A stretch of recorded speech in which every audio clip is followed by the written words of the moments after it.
Assalamualaikum warahmatullahi wabarakatuh. Di sini saya akan menjelaskan mengenai penugasan untuk mata kuliah pemrograman web tentang JavaScript.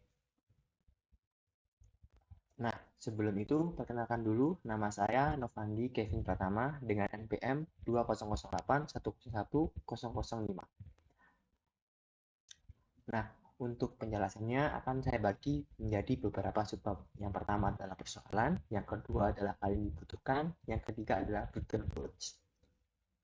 Nah, untuk persoalan sendiri, kita diberikan permasalahan untuk membuat suatu website yang meminta suatu inputan yaitu satu, tinggi dari piramida, yang kedua adalah arah puncak piramida. Nah, nanti ketika user sudah mensubmit atau apa ya, mengklik formnya, otomatis ada salah satu tempat yang dia akan mencetak piramida tingginya yang sesuai yang dibutuhkan user dan arahnya juga seperti itu. Nah, kurang lebih untuk piramidanya yang seperti di slide ini. Nah, ada yang menghadap kanan, ada yang menghadap kiri, menghadap bawah, dan menghadap ke atas. Oke, dari permasalahan tersebut, kita bisa meninjau apa saja yang dibutuhkan. Yang pertama adalah form. Nah, form sendiri nanti gunanya untuk meminta inputan dari user. Nah, lalu yang kedua adalah tempat untuk mencetak start button. Nah, tempat mencetak start button ini kita bisa menggunakan div sebagai pembungkusnya. Jadi di situ ketika button sudah jadi, dia akan dicetak di div itu. Lalu yang ketiga adalah JavaScript. Nah, kenapa sih kita butuh JavaScript? Karena seperti kita ketahui, HTML, CSS itu membuat web kita menjadi statis tanpa ada tanpa ada interaksi dengan user. Bisa sih CSS melakukan interaksi misalnya hover. Nah, tapi dia itu hanya merubah gaya saja, tidak merubah value, tidak bisa ada logic. Nah, tapi dengan menggunakan JavaScript kita bisa melakukan logic. Kita juga bisa mengubah elemen HTML. Nah, untuk mengubah elemen HTML itu salah satu kemampuan dari JavaScript yaitu DOM, Document Object Manipulation. Seperti namanya, Document Object Manipulation. Gunanya untuk memanipulasi elemen HTML. Jadi kita bisa menambah, bisa menghapus, bisa mengedit, kita juga bisa mengambil value dari inputannya seperti itu. Lalu mungkin bisa langsung saja ke codingnya langsung. Oke, untuk tampilannya sendiri nanti akan seperti ini. Jadi di atas ada form, lalu di bawah ada hasil. Nah, untuk form sendiri akan terdiri dari dua inputan. Nah, yang pertama adalah jumlah row, yang kedua adalah arah puncak dari piramida. Lalu ada button submit. Nah, selanjutnya ada div yang kedua adalah hasil. Nah, hasil sendiri digunakan untuk mencetak start button-nya. Jadi ketika sudah disubmit, nah pada bawahnya hasil akan muncul star pattern berbentuk piramida seperti itu. Oke, di sini saya lihatkan seperti ini untuk code-nya, code HTML-nya. Nah, di sini saya membagi JavaScript-nya menjadi dua, yaitu start.js dan script.js. Start.js membuat suatu objek, jadi di sini saya akan menggunakan sistem seperti OOP atau PBO. Jadi nanti untuk start button-nya saya akan bentuk satu kelas, tinggal panggil-panggil aja seperti itu, jadi lebih gampang. Biar apa namanya bisa usable fungsinya. Lalu yang kedua, script.js digunakan untuk memanggil kelas start tadi menjadi objek. Oke, kita langsung masuk ke start.js. Nah, di sini saya membuat kelas start yang terdiri dari beberapa atribut. Nah, mungkin langsung saya breakdown yang pertama. Jadi untuk kelas start ini saya membuat satu constructor di mana constructor tersebut membutuhkan dua parameter. Yang pertama adalah row, yang kedua adalah arah. Jadi row dimasukkan itu adalah jumlah tingginya, sedangkan arah adalah arah puncak dari piramida. Nah, selain itu pada star ini akan memiliki beberapa atribut. Yang pertama itu row.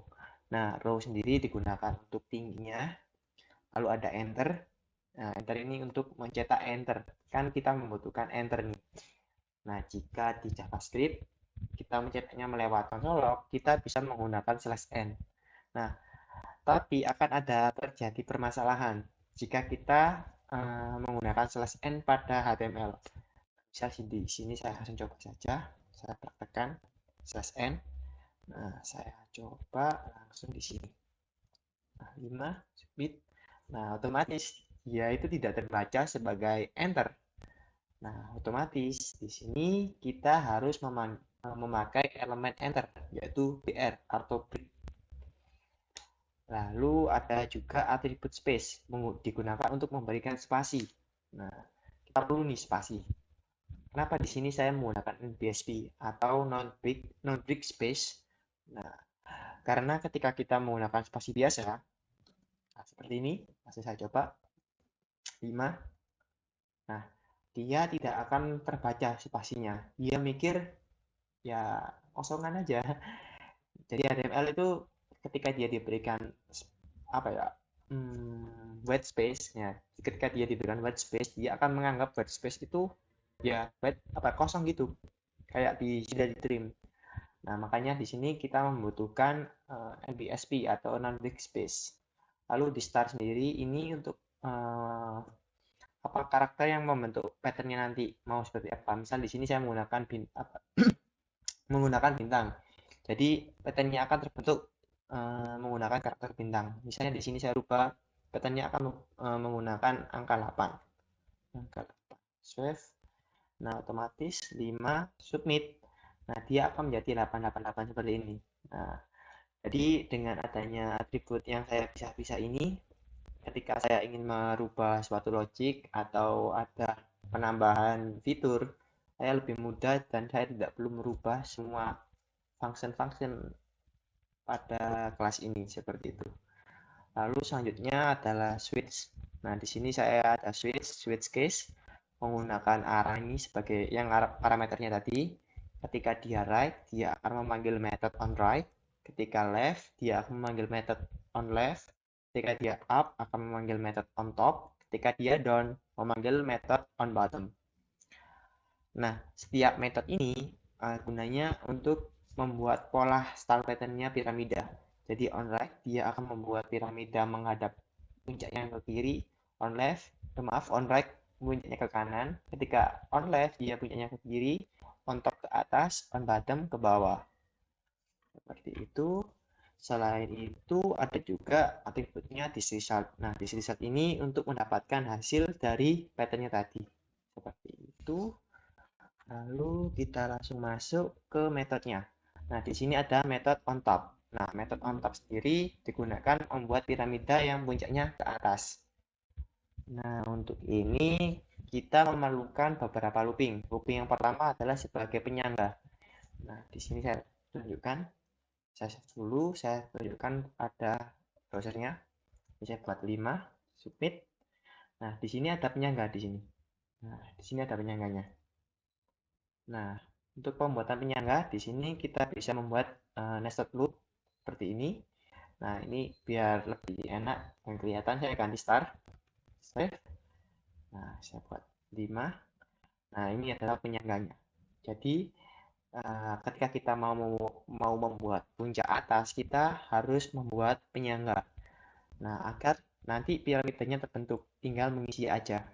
Nah, selain itu, kalau sudah, kita ganti menjadi space, jadi biar dia nggak kelihatan, ada penyangganya. Lalu di sini kita buat piramidanya. Nah, untuk pembuatan piramida, kita menggunakan rumus 2 dikali I min 1. Nah, misal di sini I-nya sama dengan 1.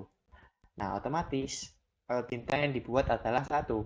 Nah, kenapa? Karena 2 dikali 1 sama dengan 2 dikurangi 1. Otomatis loopingnya hanya sekali. Misal, I-nya 2. 2 kali 2, 4. 4 kurangi 1, 3. Nah, otomatis I sama dengan 2 akan terjadi pengulangan sebanyak 3 kali. Nah, untuk polanya di sini saya lihatkan 4 misalnya. Nah, dia akan bintangnya akan berjumlah ganjil. 1, 3, 5, 7 secara berurutan. Seperti itu. Oke, ini itu untuk on bottom. Lalu untuk on top seperti ini. Nah, pada on top sendiri, on bottom itu hampir sama dengan on top. Hampir sama, kita harus membuat penyangganya juga. Cuma di sini ada perbedaannya. Perbedaannya di sini kita membalik logicsnya. Jadi ketika on top dia kecil dulu terus ke besar, sedangkan on bottom besar dulu ke kecil.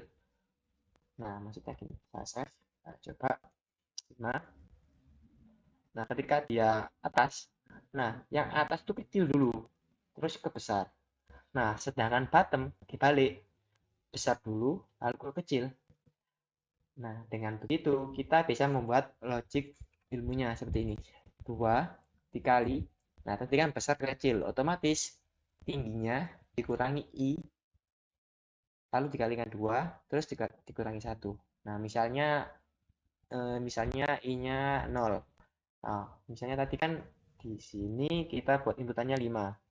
Berarti 5 dikurangi 0 sama dengan 5. 5 kali 2, 10. 10 kurangi 1, 9.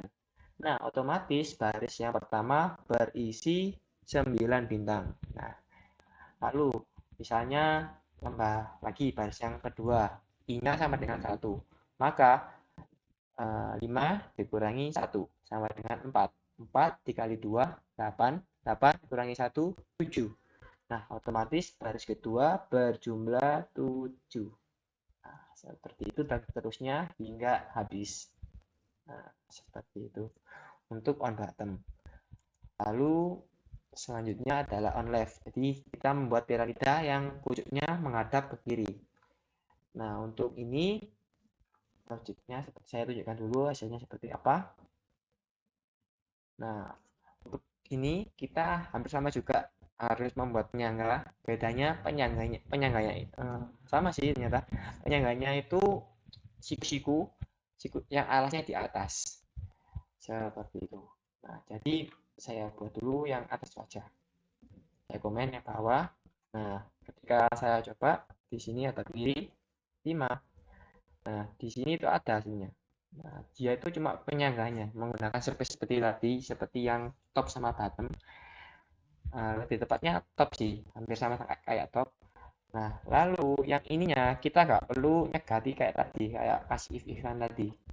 Otomatis dia akan terbentuk seperti ini. Nah, lalu untuk yang bawah dibalik, penyangganya alasnya ada di bawah. Ini kan alasnya di atas. Nah, untuk yang bagian bawah, alasnya kita buat yang bawahnya. Nah, otomatis di sini saya komen dulu. Ini saya uncomment. Nah, ini saya coba kiri. Nah, save. Nah, jadi ini siku-sikunya gini. Siku-sikunya yang bawah alas penyangganya, terus tingginya di sini, sisi miringnya di sini. Nah, nanti untuk ininya tinggal kita buat looping aja. Otomatis dia akan membentuk siku-siku seperti ini. Lalu kalau sudah bisa atas bawah, tinggal kita gabungkan. Nah, otomatis bisa seperti ini. Nah, kita submit. Oh, maaf. Kiri. 5 submit. Nah, otomatis jadi seperti ini.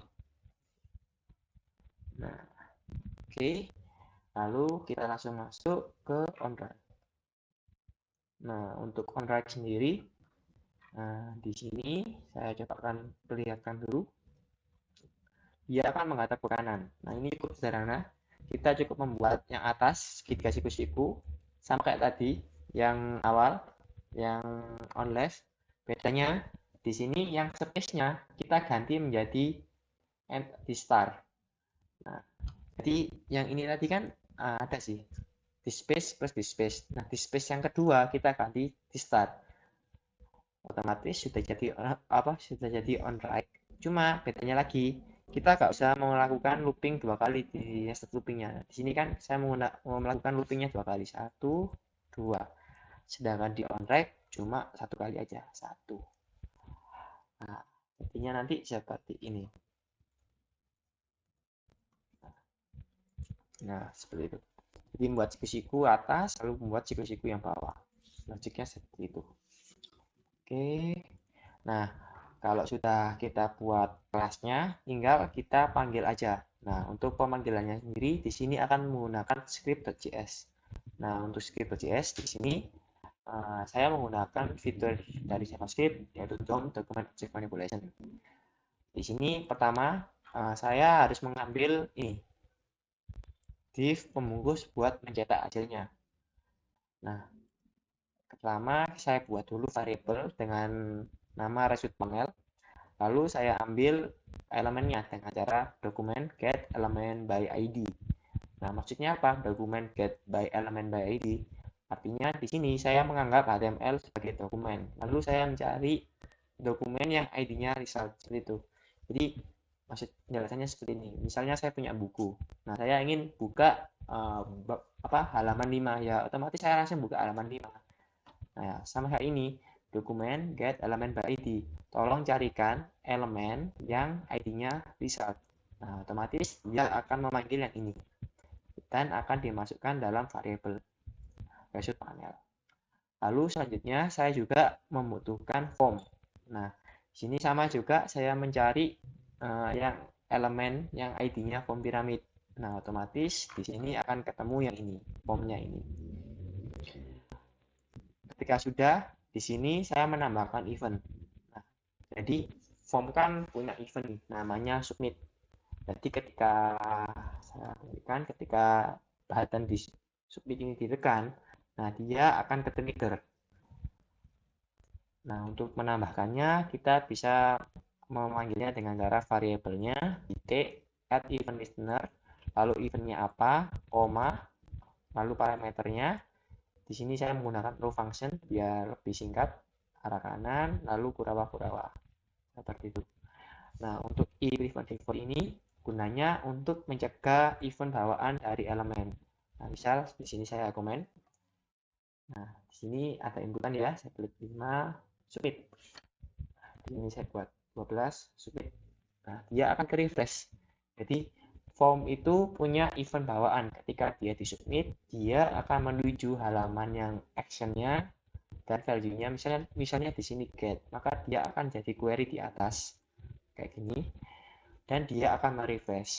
Nah, tapi kita kan ingin webnya menjadi interaktif dan dinamis. Jadi ketika disubmit, nggak perlu refresh, langsung aja berubah hasil, langsung dicetak hasilnya maksudnya.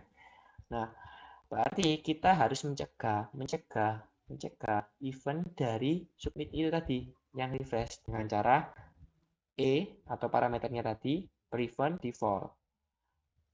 Lalu kita bisa membuat bungkus data-datanya dari inputan menggunakan form data. Salah satu fitur dari JavaScript dengan membuat variabelnya dulu const form data sama dengan new form data, lalu parameternya kita masukkan target. Nah, otomatis setiap inputan pada form akan masuk ke form data ini. Nah, form data ini bisa kita gunakan untuk mengambil inputannya atau value dari user yang dimasukkan oleh user. Nah, contohnya di sini saya ingin mengambil tinggi. Nah, otomatis saya buat variabel dulu row sama dengan parseIn. ParseIn ini untuk mengubah jadi integer, lalu form data get row. Artinya form data ambil inputan yang name-nya row. Nah, jadi name itu ada di sini. Nah, untuk menggunakan form data, kita wajib memberikan atribut name pada setiap inputan. Contohnya di input atau select seperti ini. Nah, di sini saya mengambil row menggunakan form data.get row dan arah form data.get arah. Lalu kalau sudah kita lanjut untuk pengecekannya. Jadi biasakan untuk membuat suatu use case. Misalnya di sini saya membuat use case yaitu misal nih user memasukkan huruf atau dia sengaja mengkosongi inputannya. Nah, otomatis di sini saya akan menggunakan if isNames row. Nah, oke, untuk isNames sendiri digunakan untuk mengecek apakah dia angka atau bukan. Nah, bisa dilihat penjelasannya. Return a Boolean value that indicates whether value is the receiver's value NaN. Nah, NaN sendiri merupakan singkatan dari not a number. Jadi ketika kita menggunakan fungsi isNaN, ketika parameternya bukan number, dia akan false. Ketika dia bukan number, dia akan true. Otomatis dia akan kecegat di sini. Nah, ketika dia bukan angka, maka berikan peringatan bahwa inputan harus angka, seperti itu. Lalu, saya contohkan dulu hasilnya bagaimana. Ini ya, misalnya kosongan, saya submit. Nah, akan keluar input harus angka, dan di sini juga input harus angka. Nah, selanjutnya kita cek juga row-nya tidak boleh kurang dari 0. Ketika kurang dari 0, kita berikan peringatan bahwa input harus lebih dari 0. Nah, misal di sini min 1, mid, nah, input harus lebih dari 0. Nah, seperti itu. Nah, untuk inner HTML sendiri ini, nah, tadi kan belum dijelaskan. Jadi, inner HTML sendiri merupakan salah satu properti dari DOM. Nah, gunanya untuk mengedit dalamnya, tapi HTML. Jadi, kita bisa memasukkan elemennya. Misal di sini kan input kan harus angka, di sini maunya warna merah. Kita bisa buat CSS nih di sini. Misalnya di sini saya buat CSS baru. Misalnya di sini saya buat error. Nah, saya kasih color red. Nah, seperti ini. Jadi ketika dia error, dia akan menuliskan apa namanya, sudut panelnya tadi berwarna merah. Nah, misalnya di sini saya buat B aja biar gampang. Saya kasih kelas tadi nanti error. Nah, di sini saya copy error. Ini saya buka. Saya taruh di sini. Saya cut. Maaf. Nah, ini juga saya copy, saya cut di sini. Di sini saya tutup juga. Jangan lupa ditutup. Nah, oke, save. Nah, otomatis di sini saya refresh. Nah, submit. Oke. Nah, otomatis dia warna merah. Nah, jadi inner HTML ini digunakan mengedit dalamnya dari elemen, tapi kita bisa memasukkan atributnya. Nah, selain itu, kita juga bisa membuat inner text namanya. Nah, perbedaannya apa? Inner text dia akan dianggap sebagai teks. Nah, saya tentukan. Ini tadi saya buatkan di inner text, saya submit. Oke. Nah, dia akan menganggap tulisan itu tadi bukan elemen, tapi hanya string biasa. Jadi, ada dua kasus ketika kita memang stringnya itu berbentuk string biasa, lebih baik menggunakan inner text. Jika stringnya tadi berbentuk elemen seperti ini, kita harus menggunakan inner HTML agar HTML mengetahui bahwa itu bukan string biasa, melainkan elemen. Seperti itu. Oke, saya balikkan. Lalu ketika semua pengecekan sudah dicek, lalu kita langsung lakukan kondisi yang benar. Kita buat variable star, di mana variable star ini menjadikan kelas start tadi menjadi objek. Kita masukkan setiap parameter dari konstruktornya, yaitu row dan arah. Lalu nanti kita bisa mengambil hasilnya dengan cara memanggil objeknya tadi dot result seperti itu. Nah, lalu result panelnya tadi kita cetakkan pada hasilnya. Nah, seperti itu. Otomatis dia akan mencetak seperti ini. Nah, terus alasan saya sendiri menggunakan objek tadi gara-gara biar lebih sederhana aja. Ketika saya punya banyak misalnya banyak panel hasil, tapi saya ingin mencetak yang banyak. Misalnya gini, saya contohkan 1, 2, sini, saya berikan nama 1, 2, save. Nah, lalu saya buat ini, saya copy, saya buat 1, 2, maaf, 1, terus saya copy lagi. Nah, saya paste. Nah, misal di sini saya buat 2. Nah, di sini saya punya 2 div kosong. Nah, saya ingin membuat div-nya itu kiri atas bawah aja, atas bawah. Nah, otomatis saya cukup memanggilnya result panel 1 inner HTML sama dengan new star. Nah, bisa langsung direct seperti ini. Nah, langsung saya buat misalnya 5 tapi menghadap atas ya. Tadi top. Lalu saya klik result. Result. Save. Nah, saya copy aja, paste. Cukup saya rubah ininya menjadi 2. Lalu di sini saya ganti bottom. Save. Oh, maaf, undefinite. Kita cek dulu apakah ada yang salah. Oh, maaf, up sama down. Oke. Ini ganti up, ini ganti down. Save. Nah, otomatis akan membentuk segitiga seperti ini. Jadi kita bisa melakukan banyak variasi dengan membuat start pattern tadi sebagai objek. Nah, misal saya ingin membuat ketupat atau itu, cukup menggabungkan piramida atas dan piramida bawah seperti ini. Nah, otomatis terbentuk pattern baru. Jadi dengan ini kita bisa melakukan use Apple code dan code-nya juga lebih clean juga seperti itu. Nah, mungkin ini juga saya ganti seperti tadi biar lebih rapi, biar nggak bisa buat variabel. Saya cut, saya ganti ke sini. Nah, ini sama aja seperti. Nah, ini juga bisa dilakukan secara direktif langsung seperti ini. Saya coba hasilnya 5, submit, otomatis hasilnya sama. Oke, mungkin itu saja yang bisa saya sampaikan terkait tugas untuk pemrograman web mengenai JavaScript, stand pattern, piramida. Jika ada salah kata, mohon dimaafkan. Wassalamualaikum warahmatullahi wabarakatuh.